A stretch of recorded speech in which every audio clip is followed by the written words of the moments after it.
Okay students, चलिए सबका ध्यान बोर्ड की तरफ। तो अब हम लोग बात करने वाले हैं अगले टॉपिक के बारे में आपके रिसर्च के, दैट इज योर सैंपल। देखिए, अगर आपको कोई चीज पे रिसर्च करना है तो उसके लिए आपको डाटा कलेक्ट करना पड़ता है। अब डाटा ऐसा होता है कि डाटा पूरा कंप्लीट डाटा तो आप यूज कर नहीं सकते हैं।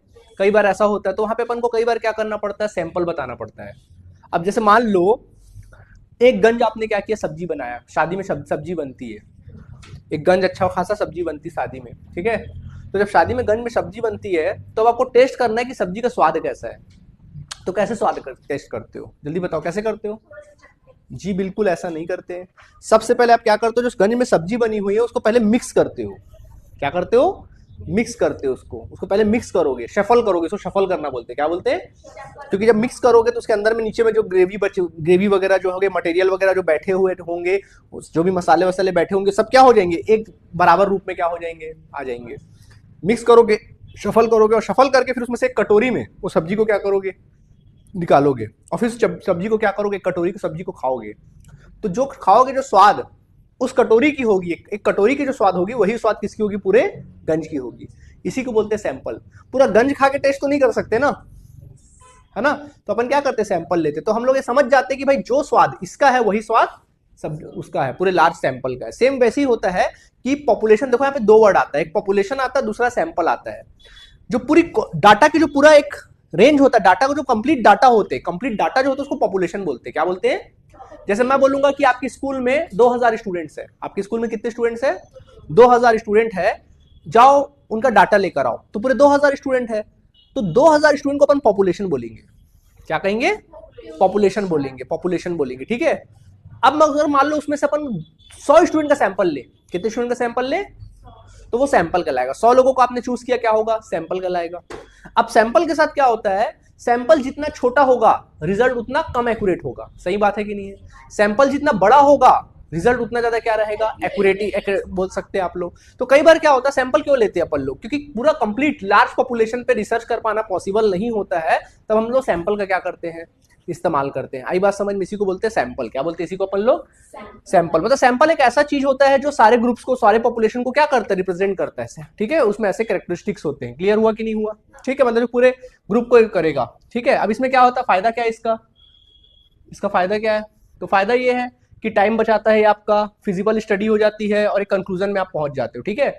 चलिए अभी टाइप्स ऑफ सैंपल के बारे में बात करते हैं। सबसे पहले किसके बारे में बात करेंगे, टाइप्स। सबसे पहले देखो, टाइप्स दो प्रकार के सैंपल होते हैं, एक प्रोबेबिलिटी सैंपलिंग और एक होती है नॉन प्रोबेबिलिटी सैंपलिंग। प्रोबेबिलिटी मतलब होती है जिसमें सभी पॉपुलेशन के इक्वल चांस, सैंपल में आने के इक्वल चांस होते हैं। जैसे मैंने बोला 2000 स्टूडेंट का, आप 2000 स्टूडेंट में से 200 स्टूडेंट को सैंपल के तौर पे लाओ।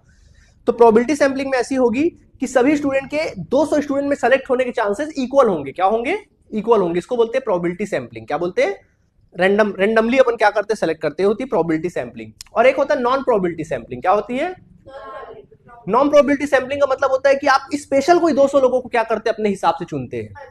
उसमें हर किसी के आने की इक्वल चांसेस। जैसे इंडियन क्रिकेट टीम सेलेक्ट हो रहे टॉप 15।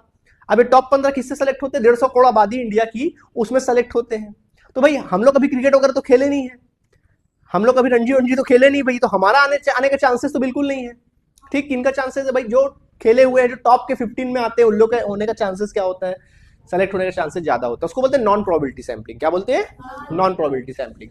तो चलो बारी बारी इस सैंपलिंग को अपन लोग क्या करते हैं, समझते हैं, ठीक है। बारी बारी एक एक बातों को समझेंगे। सैंपल साइज के बारे में तो बता दिया मैंने, ठीक है। Okay, probability random sampling. पहले अपन बात करेंगे प्रोबेबिलिटी रैंडम सैंपलिंग। तो प्रोबेबिलिटी रैंडम सैंपलिंग का मतलब क्या होता है, सबके इक्वल चांसेस होते हैं। हर मेंबर के पॉपुलेशन में सेलेक्ट होने के कैसे चांस होते हैं, जैसे कि लॉटरी नहीं होता। जैसे मान लो हम लोग 100 स्टूडेंट का लॉटरी में नाम लिख दिया, उसमें 5 स्टूडेंट को सेलेक्ट कर रहे हैं। तो अपन क्या करेंगे, 100 स्टूडेंट का चिट बना के क्या कर देंगे, एक बॉल में डाल देंगे और उसको शफल कर देंगे, और बोलेंगे उसमें से 5 बार क्या करो, 5 नाम निकालो। तो सबके आने के चांसेस क्या होंगे, इक्वल। इसको बोलते हैं प्रोबेबिलिटी सैंपलिंग। क्या बोलते हैं, प्रोबेबिलिटी सैंपलिंग। तो देखो प्रोबेबिलिटी सैंपलिंग में सबसे पहला कौन सा सैंपलिंग होता है बच्चों, पहला होता है, सबका इक्वल चांस होता है, पता चल गया। सबसे पहला होता है सिंपल रैंडम सैंपलिंग, बहुत इंपॉर्टेंट है, सिंपल रैंडम सैंपलिंग। जो मैंने बताया ना लॉटरी मेथड, उसी को बोलते हैं। मतलब जो आपके पास पूरा पॉपुलेशन है, जैसे 2000 स्टूडेंट है, तो 2000 स्टूडेंट का आपने क्या किया, चिट में नाम लिखा, आपको 200 स्टूडेंट सेलेक्ट करने हैं। तो आप रैंडमली क्या कर लिया, आपने 200 स्टूडेंट को क्या कर लिया, चिट को सेलेक्ट कर लिया। ये है क्या, रैंडम सैंपलिंग। सबके आने के चांसेस इक्वल है। आई बात समझ में, सबके सेलेक्ट होने के चांसेस क्या है बेटा, इक्वल है, ठीक है। ओके, अगला होता है स्ट्रेटिफाइड सैंपलिंग। अगला क्या है बच्चों? Stratified sampling. What is stratified sampling sir? ये स्ट्रेटिफाइड सैंपलिंग क्या होता है? तो देखो, स्ट्रेटिफाइड सैंपलिंग का मतलब ये होता है कि जैसे मान लो आपकी क्लास में या आपके स्कूल में, जैसे आपका स्कूल है और स्कूल में 2000 स्टूडेंट है। कितने स्टूडेंट है? 2000। और 2000 में से अपन को सैंपल के तौर पे कितने बच्चे सेलेक्ट करने हैं? 200 बच्चे सेलेक्ट करने हैं। अब मान लो आपके स्कूल में सपोज 1000 मेल है, मान लो 1000 कितने हैं? मेल बच्चे हैं, और 1000 कितने बच्चे? फीमेल बच्चे। तो आप कैसे करोगे? यहां से 100 बच्चे मेल सेलेक्ट करोगे और 100 बच्चे फीमेल सेलेक्ट करोगे। ऐसे करके आप क्या करोगे? 200 सेलेक्ट करोगे। स्ट्रेटिफाइड क्या बोलते हैं? मतलब कि ग्रुप बनता है। क्या बनता है?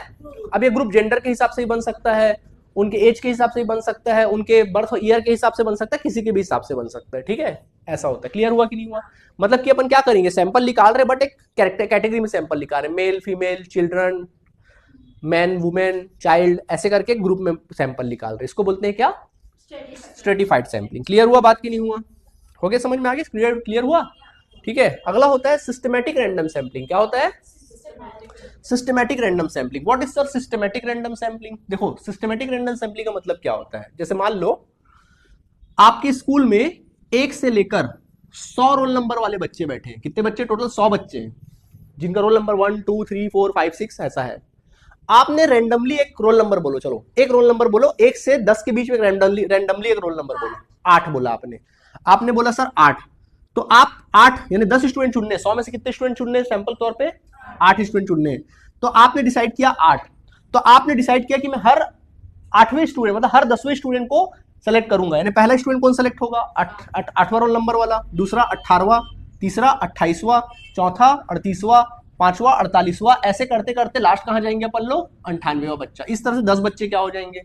इकट्ठे हो जाएंगे। इसको बोलते हैं अपन लोग कौन सा सैंपलिंग? Systematic random sampling. समझ में आ गया? एक फिक्स्ड इंटरवल होगा। क्या होगा? एक फिक्स्ड इंटरवल होगा। समझ में आ गया कि नहीं आ गया? ठीक है, ऐसा रहेगा। कोई परेशानी? ओके। अब अगला होता है बच्चों कौन सा सैंपलिंग है? Cluster sampling. क्लस्टर सैंपलिंग का मतलब क्या होता है? ऐसा सैंपल, देखो ये थोड़ा स्ट्रेटिफाइड सैंपलिंग की तरह होता है। ऐसा सैंपल, जैसे स्ट्रेटिफाइड में क्या था? मेल थे अलग, फीमेल अलग थे, चिल्ड्रन क्या थे? अलग थे। ऐसी था कि नहीं है? अलग अलग ग्रुप से सैंपल निकाले थे। स्ट्रेटिफाइड क्लस्टर सैंपलिंग में क्या होता है? क्लस्टर वाले सैंपलिंग में क्या होता है? एक ही सैंपल में मेल फीमेल और चिल्ड्रन, आपको तीनों कैरेक्टरिस्टिक्स क्या हो जाएंगे? मिल जाएंगे। दूसरा सैंपल बनाओगे उसमें भी मेल होंगे, फीमेल होंगे और चिल्ड्रन होंगे, यानी कि सारे ग्रुप की कैरेक्टरिस्टिक्स अलग अलग सैंपल में मिलेंगे। सर ये कैसा होता है? जैसे कि आपके शहर में 10 कॉलेज है। आपके शहर में कितने कॉलेजेस हैं? 10 कॉलेज हैं। और 10 कॉलेज में से आपको अपने स्टडी के लिए 3 कॉलेज सेलेक्ट करने। कितने सेलेक्ट करने? 3 कॉलेज। तो आपने रैंडमली इसमें से 3 कॉलेज सेलेक्ट कर लिया। 3 कॉलेज आपने सेलेक्ट कर लिया। अब 3 कॉलेज में तीनों होंगे मेल, दोनों होंगे मेल फीमेल दोनों होंगे। इसको बोलते हैं क्लस्टर सैंपलिंग। क्या बोलते हैं? मतलब जो आपने 3 कॉलेज सेलेक्ट किया है, इसमें मेल फीमेल क्या रहेंगे? इस सैंपल में दोनों रहेंगे, मिक्स रहेंगे। समझ में आ गया? क्या बोलेंगे इसको? Cluster sampling. ठीक है, कोई दिक्कत है? एग्जाम में डायरेक्ट क्वेश्चन पूछता है कि कौन क्या, मतलब कुछ नाम दे देगा, क्या आपका रैंडम सैंपलिंग और सॉरी क्या आपका प्रोबेबिलिटी सैंपलिंग और क्या non probability sampling. Direct question पूछता है। ठीक है, दिमाग बैठा? अभी तक क्या पढ़े हम लोगों ने? सिंपल रैंडम सैंपलिंग, दूसरा क्या पढ़े? स्ट्रेटिफाइड सैंपलिंग, तीसरा पढ़े हम लोग सिस्टमैटिक सैंपलिंग, चौथा पढ़े क्लस्टर सैंपलिंग। ठीक, क्लस्टर सैंपलिंग। ओके, कोई दिक्कत? 4 सैंपलिंग पढ़े, 4 ही है। कोई दिक्कत है? नहीं है? पक्की बात है? चलो, अब बारी आती तुम्हारा कौन सा सैंपलिंग? Non probability sampling. क्या होती है? नॉन प्रोबेबिलिटी सैंपलिंग जो होता है, कोई शफल करके नहीं करते अपन लोग, अपने कन्वीनियंस के हिसाब से आप सेलेक्ट करते हो। समझ में आ गया? अपने सुविधा के हिसाब से। सबका इक्वल चांस नहीं होता। एक्सपर्ट लोग को सेलेक्ट कर रहे हो। जैसे मान लो आपके स्कूल में बोलूंगा 2000 स्टूडेंट है, उसमें से आप 200 बच्चे सेलेक्ट करके लाओ। तो आप अपनी मर्जी से जो आपको बच्चे चाहिए, जैसे बच्चे चाहिए, जो कैरेक्टरिस्टिक्स चाहिए, वैसे बच्चे को आप क्या करोगे? सेलेक्ट करोगे। जैसे मान लो हम लोग इंडियन क्रिकेट टीम का टीम बना रहे हैं और हमको हमारे देश से इंडिया को रिप्रेजेंट करने के लिए 15 लोगों का टीम भेजना है। तो हम लोग क्या 15 लोग में किसी को भी उठा के भेज देते क्या इंडिया से? जो क्रिकेट खेलते, जो टॉप के होते हैं, उनको क्या करते हैं? भेजते हैं, है ना? तो ये क्या है? Non probability sampling. सबका इक्वल चांस नहीं है। जो एक्सपर्ट होगा, जो स्पेसिफिक एक एट्रीब्यूट्स रखेगा, गुण रखेगा, उसी का क्या होगा? सिलेक्शन होगा। ठीक है, जैसे इसके टाइप्स क्या क्या है? तो पहला देखो, पहला टाइप्स क्या है बच्चों? देखो पहला कन्वीनियंस सैंपलिंग। क्या है? सबसे आसान तरीका, अपने हिसाब से आप सिलेक्शन करो।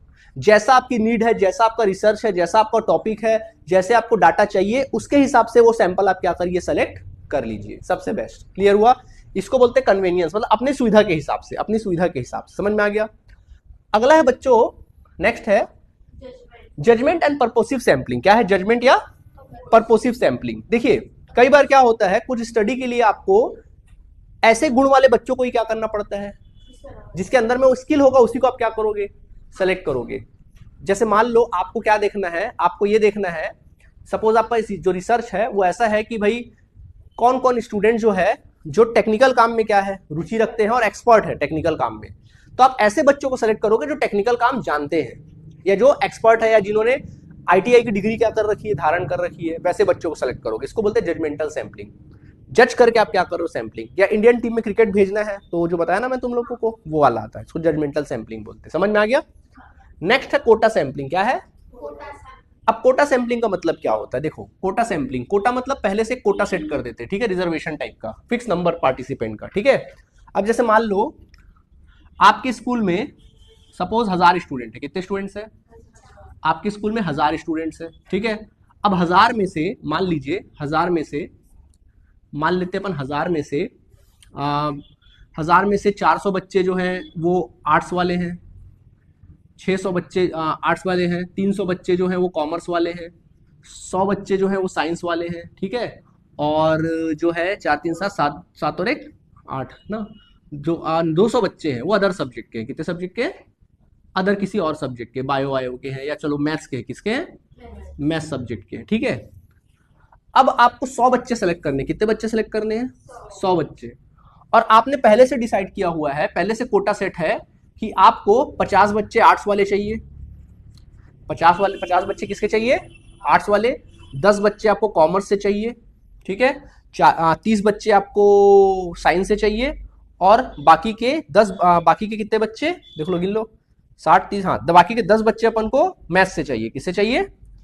मैथ्स से चाहिए। ऐसा आपने डिसाइड कर लिया, कोटा सेट हो गया। क्या हो गया? तो आप 100 में 400 बच्चे, देखो 400 में से कितने? 50 बच्चे आपने आर्ट्स से सेलेक्ट कर लिया, पहले से कोटा ऑलरेडी आपके सैंपल में, ठीक। दूसरा, कॉमर्स से कितने सेलेक्ट करने थे आपको? 10, तो 10 निकालोगे। साइंस से कितने सेलेक्ट करने थे आपको? 30, तो 30 आपने निकाल लिया इसमें से, ठीक है। और अदर से कितने? 10 निकालने थे, आपने 10 निकाल लिया। समझ में आ गया? मैथ्स से। इसको बोलते हैं कोटा सैंपलिंग। मतलब रियल पॉपुलेशन क्या है वो मैटर नहीं करता, रियल पॉपुलेशन क्या है वो मैटर, आपको जितने सेलेक्ट करने आपने सेलेक्ट कर लिया, ऐसा होता है। क्लियर हुआ कि नहीं हुआ? इसको बोलते हैं कोटा सैंपलिंग। समझ में आ गया बच्चों की नहीं आया? समझ में आया? नहीं आया? आ गया। अगला होता है तुम्हारा स्नोबॉल सैंपलिंग। क्या होता है?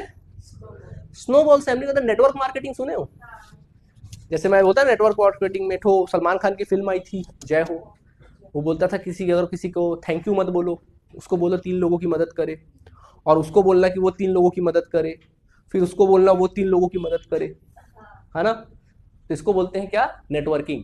नेटवर्किंग मार्केटिंग में नहीं होता है मैं मेंबर बना, मैंने अपने अंडर में 3 लोगों को बनाया, उन 3 को बोला कि तुम 3 को बनाओ, वो 3 बोला तुम 3 को बनाओ, ऐसे करके नेटवर्क बनते जा रहा है। तो ऐसे सैंपलिंग को क्या बोलते हैं? ये जनरली कहाँ काम आता मालूम है? जैसे कि कई बार क्या होता है, जैसे हम लोग को ऐसे लोगों के ऊपर रिसर्च करना है जिनकी आंख नीली है, जिनकी आंख क्या है? नीली है। तो आंख नीली वाले तो जनरली देखना जेनेटिक होता है। तो मान लो मैं अगर किसी लड़के या लड़की से मिला कि भाई उसकी आंखें क्या है? नीली है, तो मैं बोलूंगा और कोई नीली आंखें वाली मिलेगी क्या? हाँ सर मिलेंगे ना, मेरे फलाना है, मेरी मौसी जी है, उनका भी आंखें नीली थी, उनके पास ले लिया, वो जुड़ गई। फिर उनसे पूछा और कोई है? बोली हाँ मेरी जो फलाना फलाना रिलेटिव वाली है उसका भी आंख क्या है? नीला है, उसको उठा लिए। फिर उसके बाद फिर और है, तो इस तरह से वो क्या होता जाएगा? चैन क्या होता जाएगा? बनता जाएगा। इसको बोलते हैं स्नोबॉल सैंपलिंग। क्या बोलते हैं? Snowball sampling. समझ में आ गया? स्नोबॉल सैंपलिंग कौन से कैटेगरी में आता है? Non probability sampling. जैसे मान लो अपन को चोर लोगों के ऊपर, पॉकेट मार लोगों के ऊपर रिसर्च करना है, तो कोई थोड़ी ना बोलेगा कि मैं पॉकेट मारूं, तो पॉकेट मार से मिलेगा वही अपन को कहीं पॉकेट मार से क्या करेगा? मिलाएगा, भाई और कोई पॉकेट मार है बता तेरे पहचान में, तो बताते जाएगा हाँ भाई है ना, मेरा फलाना दोस्त है, ये है। चलो फिर उससे पूछेंगे और कोई है क्या पॉकेट मार? हाँ ना सर ये है। ऐसे करके 200-250 लोग जुड़ जाएंगे। आया बस समझ में? तो ऐसा होता है। क्लियर हुआ? इसको बोलते हैं नेटवर्किंग मार्केटिंग। क्लियर हुआ? देखो समझ में आ गया? समझ में आ गया तुम लोगों को? आ गया अच्छे से? ठीक है। तो सैंपल समझ में आ गया कि नहीं आ गया? तो सैंपल क्लियर हुआ, बात की नहीं हुआ? जल्दी बताओ। हो गया अच्छे से सैंपल क्लियर? इसको अच्छे से पढ़ लोगे? तो चलो आज के लिए इतना काफी है, बाकी चर्चा अपन लोग नेक्स्ट क्लास में करेंगे। ओके ठीक है, इसको नोट्स बनाइए यहाँ तक आप लोग। ठीक है, चलिए थैंक यू।